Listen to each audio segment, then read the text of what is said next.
자, 그럼 이제 이거 생명과학 지문도 이어서 보겠습니다. 자, 이제 노벨 화학상 갑자기 이야기가 나왔네요. 근데 어쨌든 생명과학입니다. 이 PCR을 개발한 멀리스한테 수여가 되는데 PCR 개발에 대한 가치 같은 게 있을 것 같아요. 이게 뭐라고 되어 있냐면 DNA가 한 분자라도 있으면 다량으로 증폭할 수 있다. PCR 검사가 증폭 검사다 이런 이야기 제가 들었던 것 같습니다. 참 신기한 게 2022학년도잖아요, 이게. 그러면은 2021 때 무슨 일이 있었냐면 코로나가 있었어요. 코로나 이야기 한참 하는데 PCR 검사 이야기 하다가 이걸 시험에 냈다. 참 그러니까 아는 거네라고 생각할 수도 있는데 전혀 모르는 거란 말이죠. 근데 어쨌든 여기 뭐라고 쓰여져 있냐면 PCR은 주형 DNA 모르는 단어예요. 개념 알아야 되고요. 프라이머 모르는 단어예요. 개념 알아야 되고요. DNA 중합해서 역시 모르는 단어로 개념 알아야 되고 내종의 뉴클레오타이드 역시 이것까지도 모르는 단어라서 개념을 알아야 됩니다. 제가 모른다는 겁니다. 제가 수험생이면은 모른다는 거예요. 여러분들의 입장에서도 만약에 모르면 읽으면서 개념을 이해하셔야 되고 이해가 안 되면 틀리게 돼요. 볼게요. 주형 DNA란 개념 1이죠.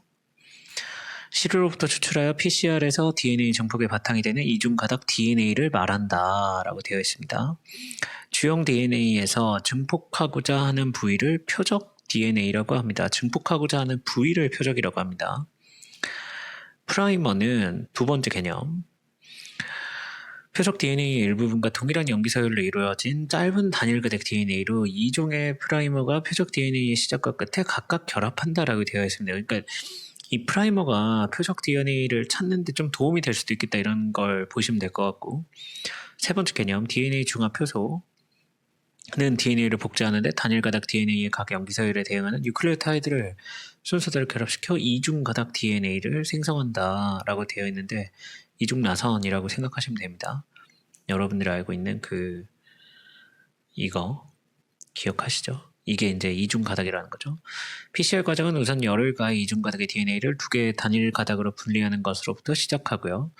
이후 각각의 단일 가닥의 DNA에 프라이머가 결합하면 프라이머가 각각의 단일 가닥에 결합한다고 되어 있습니다. 분리하고 결합하고 DNA 종합해서 복제되어서 두 개의 이중가닥 DNA가 생긴다. 처음에는 하나였는데 여기서 하나를 두 개로 만들었다. 이런 거죠. 이러한 복제 과정이 한 사이클이고 한 사이클마다 표적 DNA 양은 2배씩 증가하고 더 이상 증폭되지 않을 정도로 충분히 사이클을 수행한 후, 그래서 시간이 오래 걸렸네.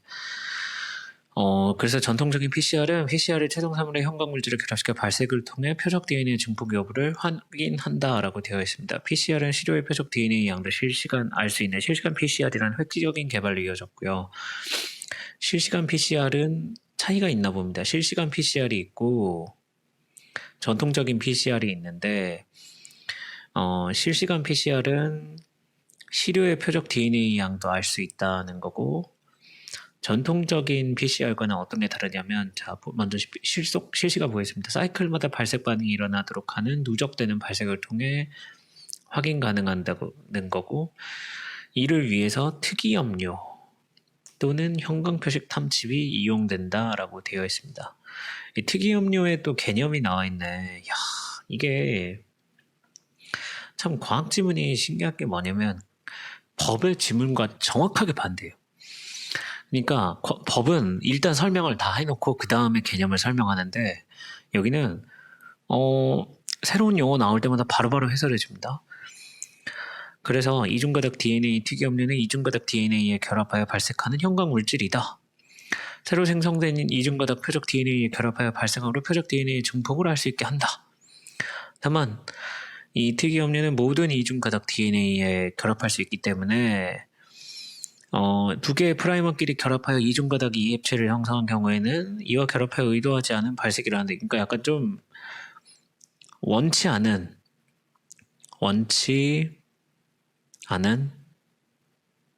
발색이 있을 수 있다는 거다. 이런 것이고 문제점이죠. 형광표식 탐칙의 경우는 형광물질 1과 이 형광물질을 억제하는 소각물질이 붙어있는 단일가닥 DNA 단편으로 표적 DNA에서 프라이머가 결합하지 않는 부위에 특이적으로 결합하도록 설계된다라고 되어 있습니다. PCR 과정에서 이중 가닥 DNA가 단알 가닥으로 되며 형광 표식 탐지은 프라이머와 마찬가지로 표적 DNA에 결합하는데 이후 DNA 종합효소에 의해 이중 가닥 DNA가 형성되는 과정에서 탐침은 여기 탐침입니다. 이 탐침이 표적 DNA와 결합이 끊어지고 분해된다. 탐침이 분해되고 형광물질과 소각물질의 분리가 일어나면 형광물질이 발생되면서 표적 DNA가 증폭되었음을 알 수가 있다. 근데 이제 보시면 표적 DNA에 특이적으로 결합하는 장점을 지니나 비싸다. 이것도 단점입니다. 단점. 실시간 PCR에서의 발색도는 증폭된 이중가닥 표적 DNA의 양에 비례하기 때문에 이 필요한 사이클이 표적 DNA의 초기 양에 따라 달라진다라고 되어 있으니까 이게 클수록 좋다는 이야기죠. 사이클의 진행에 따른 발색도의 변화가 연속적인 선으로 표시되고 표적 DNA를 검출했다고 하더라도 이 표적 DNA를 검출했다고 판단하는 발색도에 도달하는 데 소요된 사이클 값을 CT라고 되어 있고 표적 DNA 이 농도를 알지 못하는 미지시료의 CT와 중요한 표현이 있습니다. 여기 미지시료의 CT, 표적 DNA 농도를 알지 못한답니다. 이거를 뭐랑 비교한다고 되어 있냐면 밑에 보시면 DNA의 농도를 알고 있는 표준시료의 CT 값과 이제 비교한다고 하면 미지시료, 그러니까 이 표적 DNA의 농도를 알지 못하는 미지시료죠. 이게 이제 여기입니다. 이 미지시료에 포함되어 있는 DNA 농도를 계산할 수 있다라고 되어 있었습니다. 그래서 뭐 유전자 복제, 유전병 진단, 친자간별, 암, 질병 진단 광범위하게 활용된다 해서 이제 사용처 이렇게 나온다는 거죠. 문제는 기억해야 될 게 너무 많다는 거예요.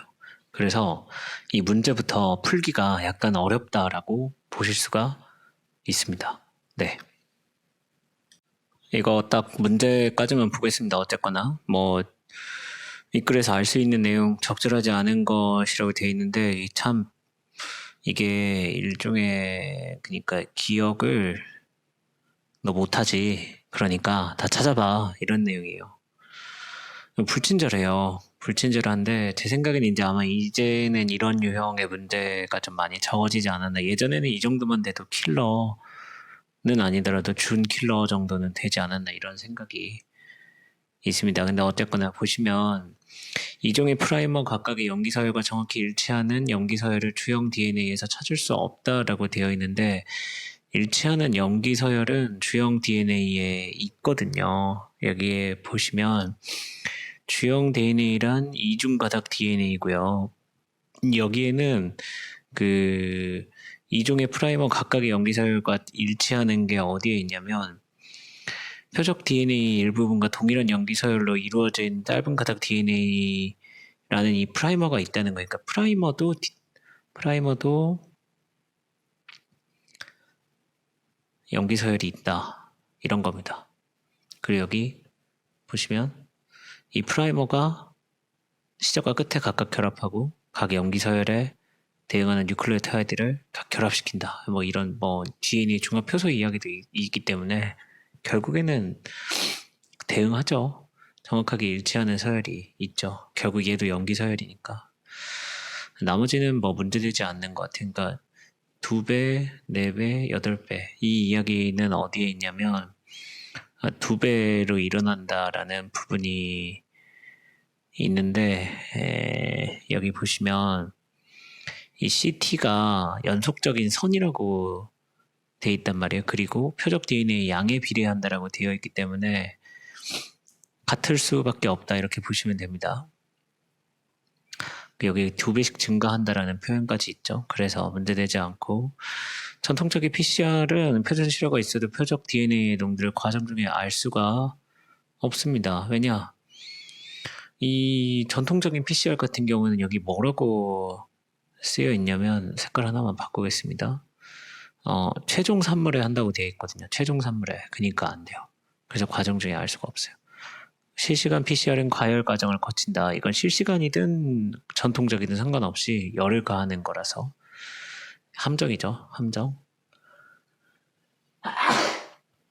죄송합니다. 여기도 함정. 이렇게 보시면 됩니다. 그 다음에 15번은 이합체, 이중 나선이다 이런 건데 기업과 니은은 달리 이합체를 이룬다라고 되어 있는데 이중 가닥 DNA 특이 염료가 프라이머와 결합한다 라고 되어 있는데 여기 보시면은 두 개의 프라이머끼리 결합하는 경우가 있는 거고 대부분은 이제 특이 염료가 결합하는 겁니다. 특이 염료가 결합해서 절대 아니고요. 두 번째, 표적 DNA에 붙은 채 발생이 일어난다라고 되어 있는데 표적 DNA에 이중가닥 특이 염료가 표적 DNA에 결합하여 발생한다. 그대로 쓰여 있죠. 그래서 얘가 정답. 나머지는 또 다 아니에요. 이것도 일일이 보기가 너무 번거로운데 그다음에 여기 16번이 참 재밌는 문제인데 17번은 또 안 볼 겁니다. 17번 보면 너무 길어져가지고 16번까지만 딱 보겠습니다. 이게 전통적인 PCR이냐 실시간 PCR이냐의 차이를 알 필요가 있는데 실시간은 실시간으로 확인된다고 전통적은 최종 가지고 확인한다 이런 거예요. 비용이 싸다 비싸다는 실시간에서 이야기했어요. 그래서 일단 이거 빼고요. 얘도 X하고 바이러스의 양이 적은 감염 초기에도 증폭하기 때문에 가능하다. 그래서 PCR 검사 때문에 처음에 이제 잠복자들 이렇게 찾아낸 거잖아. 실시간 증폭 여부를 확인할 필요가 없기 때문에 시간을 줄일 수가 없어요. 그냥 시간은 고정입니다. 증폭될 때까지 X. 염기 서열이 알려져 있어야 감염 여부를 분석할 수 있다라고 되어 있는데 알려져 있지 않아도 됩니다. 알려져 있지 않아도 돼요. 그냥 결합해요. 그냥 결합하기 때문에 관련이 없어요. 관련이. 그리고 여기 마지막으로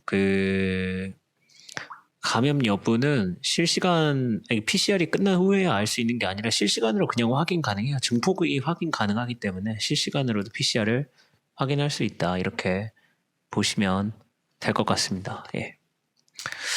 어렵지 않을 것 같아서 여기까지만 딱 하겠습니다. 이거 하면 좋긴 한데 이거 하면 이제 제가 너무 시험 문제를 어렵게 내야 되게 되는 거라서 그리고 얘는 또 문제를 스타일을 바꾸기도 어렵더라고요. 제가 그래가지고 굳이 이제 이렇게 3점짜리를 볼 필요가 없겠다. 아마 이제 이런 건 안 나올 겁니다. 이렇게 킬러였던 문항들은 안 나오지 않을까 이런 생각이 있습니다.